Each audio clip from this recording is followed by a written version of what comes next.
พี่ยิ้มไปลูกไปไปจากข้างไปโอ้ยเป่าล่าแล้วกันเกือบ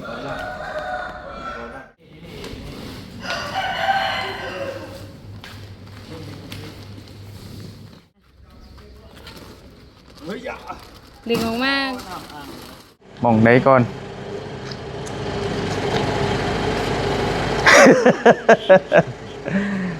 ใต้ลงไปเพื่อนรีพีเพื่อนนั่นก็ได้ถ้ามาสิไปนี่แต่ก็จะลงไปพุ่นอีกแต่ก็ต้องผมกลับมาเลยมาเขานี่แล้วก็ออกไปพี่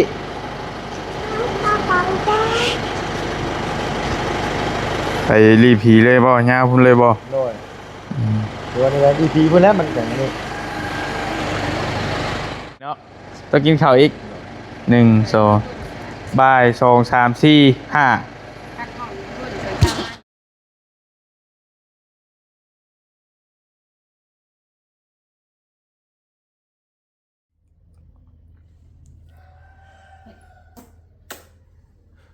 หันหน้ามาเบิ่งดูหันหน้ามาหาพ่อเบิ่งดูกำลังสิไปเที่ยวไปเที่ยวบ่ลูกไปเที่ยวน้ำตกไปเที่ยวน้ำตกตอนนี้อีหลาฮอดไสแล้วนี่ฮอดห้องเลยอ่ะพี่น้องมาฮอดถ้าก็มาฮอดนครปากเซ่เด้อพี่น้องเด้อหรือว่ามาฮอดปากเซ่แล้วเนาะแขวงจำปาสักมาฮอดเมื่อคืนนี่แหละพอลี่ก็เมื่อยพี่น้อยมากก็มาพากันไปกินข้าวแล้วก็ไปมานอนพักผ่อนเนาะมื้อนี้ก็ตื่นมาอีกมื้อนึงกำลังพากันเตรียมโตแล้วก็สิไปเล่นไปเที่ยวพาเพิ่นไปเที่ยวน้ำตกนั่นแหละเพิ่นอยากไปน้ำตกอยู่สวัสดีกันสวัสดีป้าลุงก่อนแต่งโตงามแท้แต่งโตเบิ่งหาเบิ่งศพดูป้าลุงเบิ่งศพดูแม่เห็นอ่ะบ่บ่หาศพเบิ่งศพเรียนหนาบ่ เพิ่นยังใช้หน้าอีกเริ่มไปกินยองให้แม่ย่องให้มันเปื้อนดอกเห็นแม่เฮ็ดดึงเฮ็ดตัวเฮ็ดนะเฮ็ดนะมันนี่มาเก็บเครื่องมันสิสวยแล้วลูกไปเก็บเครื่องไปเก็บเครื่องไปเครื่องก็เปียกเบิดพี่น้อยพากันตากเสื้อตากผ้าเพื่ออยู่ห้องมาแต่ฝนตกไว้หลังรถเด้เปียกวัดทิพย์เลย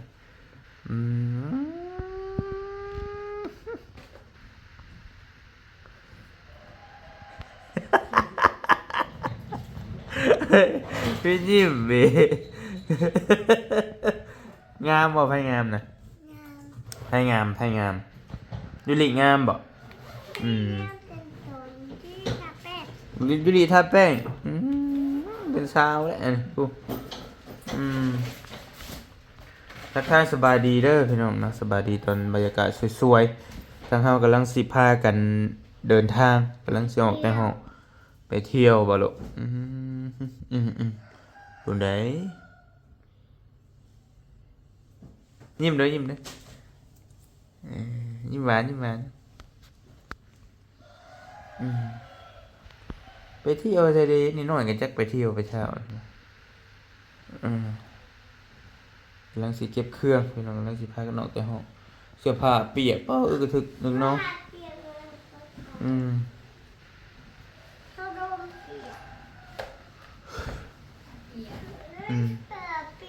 เสื้อเปียกเสื้อรีเปียกผูตากไว้เพิ่งผูใส่กระเป๋าลายทั้งสอดไปเลยพี่น้องนี่เนาะ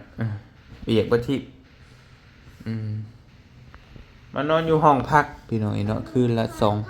200,000 กีบนอนอยู่นี่นอนอยู่นำกันนอนอยู่เตียงเดียวค่อยๆลูกเอามาเก็บหรอเอาเครื่องไหมใส่เมย์เก็บเครื่องเก็บมาพับเป็นยังสิพากันออกจากห้องพี่น้องนี่เนาะบรรยากาศตอนสวยๆเฮาสิไปทางใดก่อนกับเบิ่งตัวจริงก่อนไปน้ำตอดเอาเสื้อมามาหุบมาดู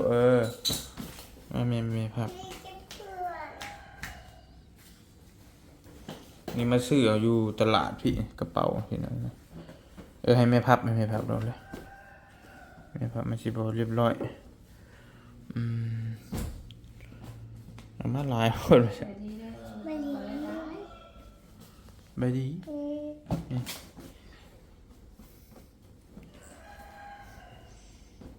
3 คนเนาะ บ่ได้มีกระเป๋าท่องสอบท่องเที่ยวเลยพี่น้องบ่ได้ค่อยไปใส่เลย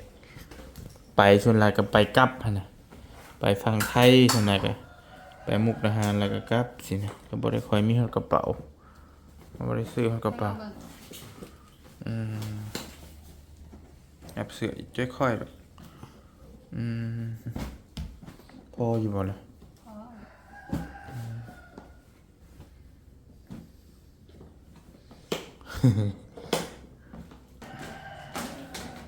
สำเร็จปะวันนี้ลูก มากันเลย เอ้ยไปกันเลยบ่ว้าวเลิศแล้ว จบเลยเด้อ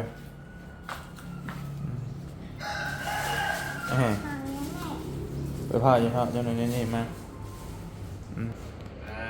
ไปลูกไปไปจากใครไปได้โอ้มีกระเป๋าลากแล้วกัน เกือบ กระเป๋าลากเป็นของตัวเองนะ เกือบแม่อยู่ใน นะ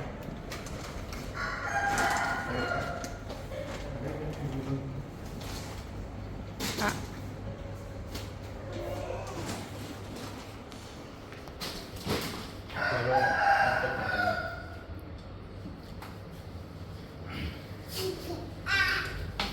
หยิบเอาวะปูนัดเด้ อะไรล่ะอะไรอยู่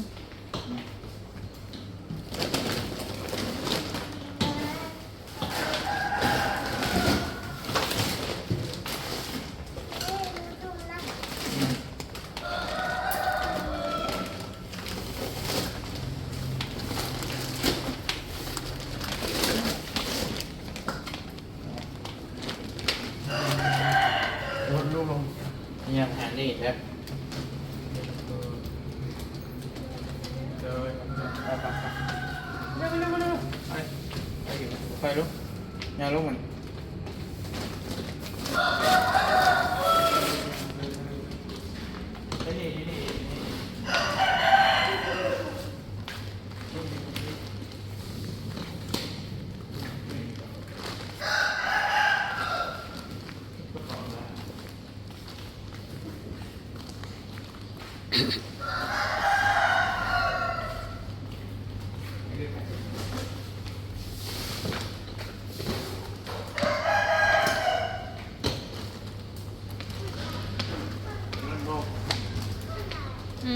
ตัวนั้น นี่เคาะแล้วนี่นี่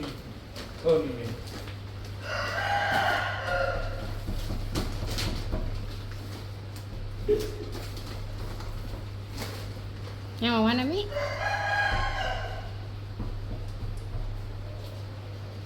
ดู ปั๊มนู่นนะนะ ไปแล้วปังแล้วคือสิสเด็ดนี่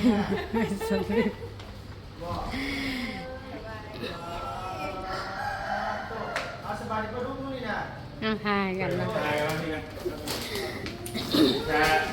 จะติ๊กวะ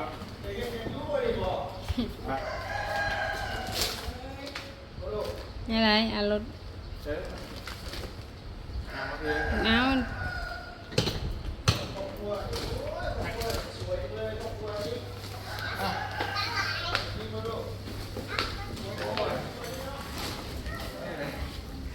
ยัง อันนี้คืออยู่ได้เลยแต่ว่าอันนี้นะอันนี้นะ เครื่องใช้เครื่องช้อยแดดออกเลยเนาะแดดออกแล้วคุณบนโต๊ะอีกจัง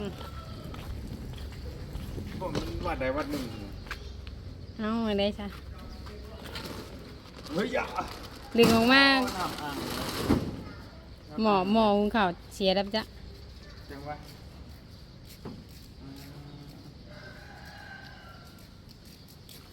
ขอลาย เอาถุงยางขาวมาซุบใส่ ฮัลโหล เพราะถุงยางขาวมาซุบใส่ก่อน อันนี้นะ กันไว้ก่อนแกะกลัวแกะ ตอนแม่ได้แล้ว เอานอนลงบ่ ข่าวกันเน่าน อนลงจ้ะ เปียกคนให้เปียกอายุตั้งวิทย์อยู่จะได้ เอาว่าบ่ต้องหรอกนะ ตกเต้น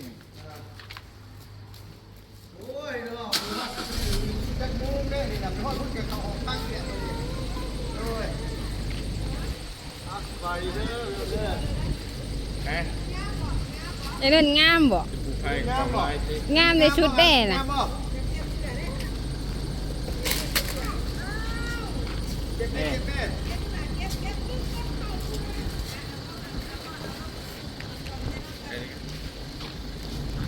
กันกัน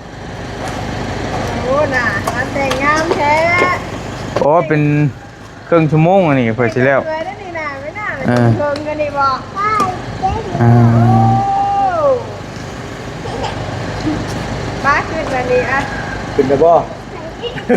ขึ้นมาบ่ เอาคุยกับพ่อไปแท้อันนี้บ่ป๊อสิ ก้อนแหนม ใส่เสื้อเอว มาถ่ายรูปก่อนมาถ่ายรูปก็พอก่อนแล้ว ตัวเองนี่เลยนี่นะ ดึงเลยดึงลงกันแล้วกันดึงลงเลย บ่ ถ่ายรูป โอ้ใส่เสื้อนี่นะ เอาพี่ก้อนมาคุยกันก่อนมาเฮามาอืม มา เอาสิไปหม่องใดก่อน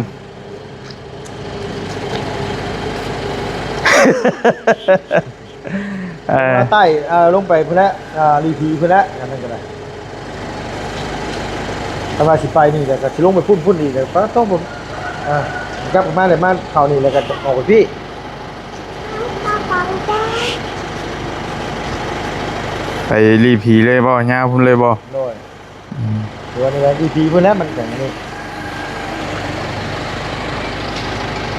ไม่ได้สัก 11 โมงทางไหนกันเลย ประมาณจักชั่วโมงไปนี่จะฮอตดีพี 4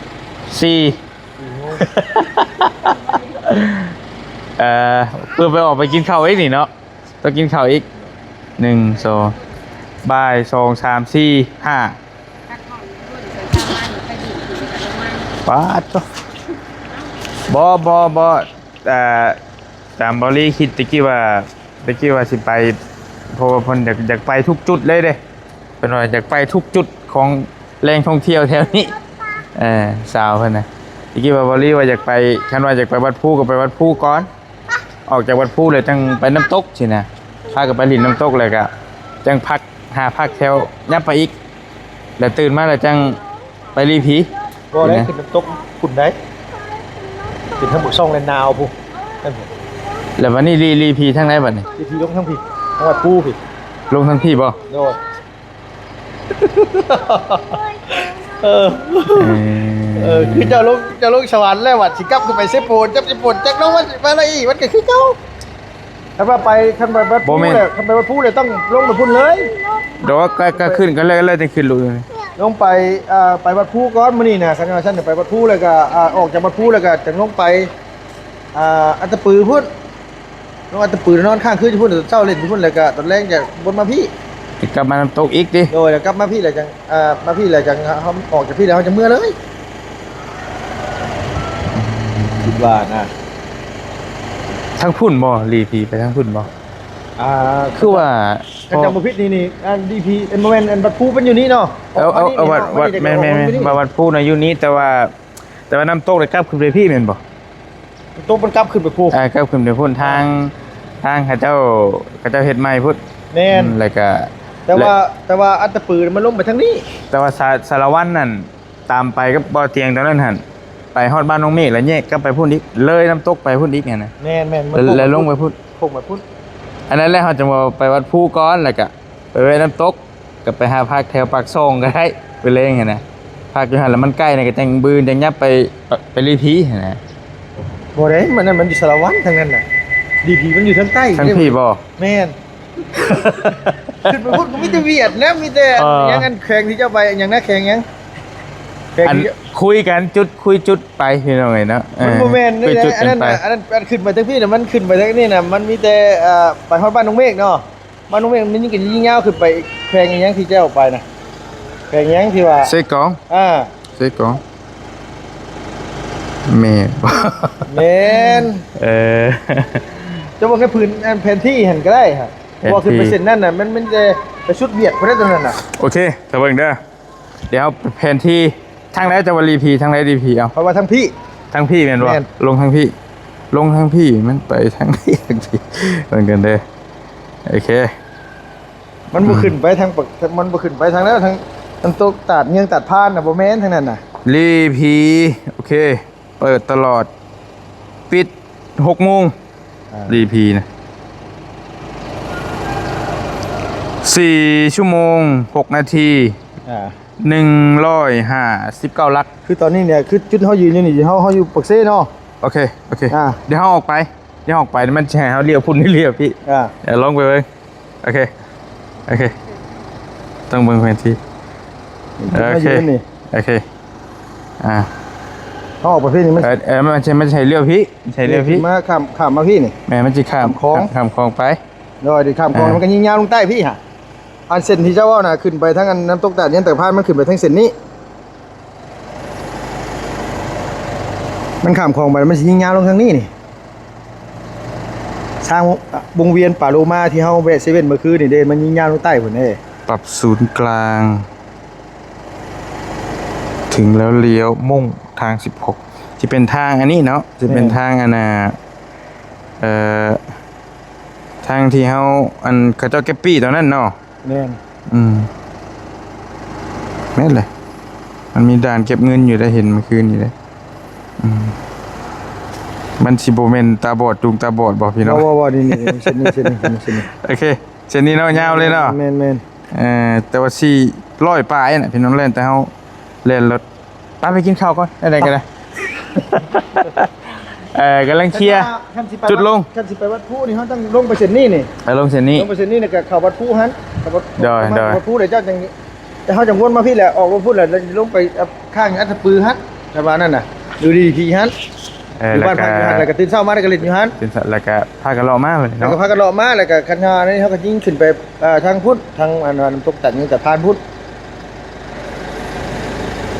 แม่นบ่ แม่นมันต้องแบบนั้นแหละ ไปวัดพูกันบ่ไปสับไปลุย นี่บ่ ไปขึ้น โอ้ดูดีมาก นั่งจุดดีลูกนั่งจุดดีไป วางแผนไปทางไหนก่อนก็สิไปหากินข้าวก่อนนั่นแหละก่อนมัน วางแผนเดินทาง เอา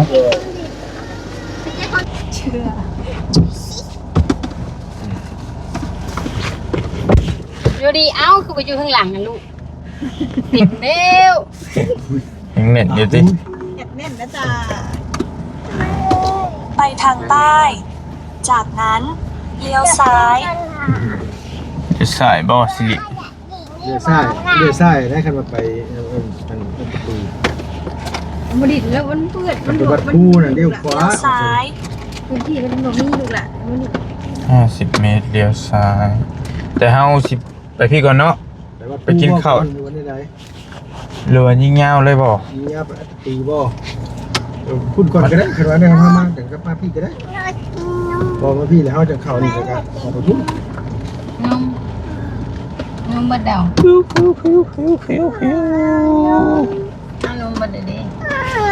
วไปซื้อนมมาซื้อ โอเคเซเว่นเนาะ ขับต่อไปอีก 2 กิโลเมตร ขึ้นจ้าเดี๋ยวทางมันงามเลยพี่น้องทางนี้คักอยู่คือว่าทาง ออกไปนี่ก็ไปวัดผู้นี่ก็เขาเก็บเงินเหือนเอาดี เฮ็ดใหม่หรอบ่ เก็บเงินเสร็จอัพตอนนั้นเก็บกันนั่น ลืมเลย ไปที่เก็บ แม่โทรไปซื้ออยู่ก่อน ลืมนะ ซื้อที่เล่นใจเย็น อีก2 กิโลเลี้ยว หัว ที่จานแน่ๆคนแรก บ่จื้อดีนะบ่ได้มาบ่แม่นบ่จื้อดอกบ่เคยไป อย่าเพิ่งนับเครดิตก่อน 2 กิโล อันนี้เพิ่นเอิ้นวัดหยังซะตัวนี้ มีพระอยู่เทิง จักว่าเขาดูบ่ฮู้จักบ่ได้ ลองขึ้นเบิ่งเนาะ แต่ก็บ่งามเหมือนกันเด้ นี่ เนาะ เขาเอิ้นว่าหลวงปู่ตื้อบ่ เด่นนี่กันได้นี่ก็ได้ตักอยู่ได้ลงนี้ เนี่ยทางเจ้า แม่นบ่น่ะวัดนี่บ่วัดหลวงปู่ตื้อ ทางเจ้าขึ้น หลวงปู่ตื้อใช่ป่ะ แม่นนั่นแหละ อ๋อน้ำโขง เราได้ทำโค เบียงอะ ยิ่งกว้างเนาะน้ำโขงเนาะ แม่นเลย โอ้โอ้น้ำโพ แล้วนี่ก็ที่ อันนี้เป็นสะพานอีก ทำได้ทำ สะพานหนึ่งรู้สึกว่าสะพานนี่ก็มีคนโดดหัวกันในรอบปีนะ ท่า เนาะ นี้แล้วที่ก็จะ เรานักโขน ร้องเด้ โอเค นักโขน แดงบ่ ล่าสุดหันอยู่บ้านเฮาพี่น้องทางมุกดาหาร เป็นแม่น้ำโข แต่ว่าอันนี้เฮาข้ามน้ำคลองมันก็ยังอยู่ในแผ่นดินลาวเฮาอยู่นี่เนาะแต่บ่ฮู้ว่าฮอดใส่ไปนี่อุบลเนาะไกลจังได๋นี่เนาะจักสิแม่นฮอดหม่องใดนี่ นักโขน คืออันนี้เฮายังอยู่ในเขตแขวงจำปาสักพี่น้องเนาะอยู่ทั้งสองฝั่งแม่น้ำโขงเลยเออ ปากเซ่นี่มันอยู่มันว่าจำบ่ซักมันบ่ดิ แม่นแหละ จำบ่ซัก ขึ้น เนาะ กับแขวงจำปาสักเออ นี่หนูมีเค้กจานแม่เป้าทำกับแม่ เน่ๆก็ไปซื้อนมก่อนให้ลูกสาวก่อนพี่น้องเนาะพากันตื่นจังโมงผมจะ ชื่อแล้วชื่อแล้ว มันจะเป็ดมึงเขาไปนอนตื่นจะเสียงงวงว่าเสียงงวงเสียงไก่ว่าเสียงไก่โคตรโคตรไก่กัน เอา หันขามนะเต้ อยู่เทิงคือเงียบเลยเนาะ เงียบจะดีหลังนี่ จังแล้วนอน เมื่อย ที่4ที่5เนาะไก่กะ อันนี้ก็บ่ได้นอนเชื่อไปเชื่อมา เพิ่นเอิ้นไก่ขันบ่ มันทุกเลย อันแล้ว ตัวหนึงเนาะมันตัวหนึงกับตัวหนึงอยู่ในไก่ ไก่ขันตอนเช้า อีก 300 เมตร เลี้ยวขวา เอาเลยเต้เที่ยงคืนก็ไปเลยนะ เอามาสั่นเทิงนี่มันก็บ่อย่างนี้นั่นแหละมันสั่น ว่า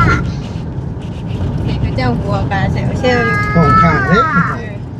จอดจอด อยู่เซเว่นบ่มีบ่นะ เลี้ยวขวา เลี้ยวขา จำปาสักแกลนเดี๋ยวไปเซเว่นไปซื้อนมซะก่อนลูกสิลงพี่เนาะ นี่เด้เดี๋ยวต้องขึ้น มันให้ลงพี่ ป้า นี่อะไรเป็น ขับต่อไปอีก 7 กิโลเมตร อุ้ยแน่แน่ปลาฉลาม 400 เม ปลา ตร ฉลามเลี้ยวข ดู วา มาดู นี่ปลาฉลาม ดูมา ดูมา ปลาสลาม นี่ดูมา อืม เอาน้ำมาร ถบ่เชียงมายังรถบ่เชียง 3494แม่นแท้ๆแล้ว โอ้เฮงนี่เนาะ อีก150 เมตร สิจวดกันเนาะ ซ้าย สบายดีเลยจ้ะจะมายัง ยืนหยุบแล้วหัวมังนาวแตกจักคนนาแตกจักเลยเถื่อข้าว เผื่อข้าวกันข้าวที่มัน กันข้าวอะไรรุ่นแล้วเสร็จมาจักเลยใคร แม่ ก็ บ ล อง ก ไปซื้อกัน ฮะ เขาลงไปซื้อ บ่ลงไปยันเนาะ จะไป บ่ลงไปยันครับผมมี บ่ลง สิ่ง กัน อะไร บ่ลงกัน ไปพ่อ ใครก็ลงไปซื้อ บ่ลงซื้อนมเขาเดียว อย่าไปอ่ะ ไปมา ไป หลงทางพี่น้องกลับไปกลับมาอยู่ กำลังสีกำลังสีพากันไปแวะกินข้าวแต่ว่ากลับข้ามแม่น้ำโขงมาอีกว่ะโอ้ยอืม คุณพา ชูมีแต่เฮาสิไปเดินทางไปรีพีก่อนพี่น้องเนาะสรุปแล้วก็สิไปจุดพุ่นก่อนแล้วก็จังค่อยกลับมาพี่น้องเนาะไปเบิ่งตัวจริงก่อนว่าแนวใดบ่เคยไปซับจากทางยากทางง่ายก็จังว่ากันนี่ก็ได้ไปอยู่ดีมีแฮงมีแต่เฮาสิพากันไปหาเลาะกินข้าวก่อนจอดกินข้าวแล้วจังเดินทางพี่น้องเนาะบรรยากาศฝนตกคือเก่าโอ้โห สุดท้ายละ นั่นบ่ฝนตกลิ้นคือเก่าพี่น้องเนาะคือว่าแหละมายามฟ้ายามฝนประมาณโอ้ทุเรียนเว้ยมีสวนทุเรียนได้ทางนี้น่ะ นี่ นี่แหละ นี่คุณแหละทั้งบ้านน้องเมฆคุณแหละ ได้จังว่ากัน ตาสี แต่ว่าจะลูกนะ พี่น้องอยู่ดีมีแฮงเจอกันเนาะ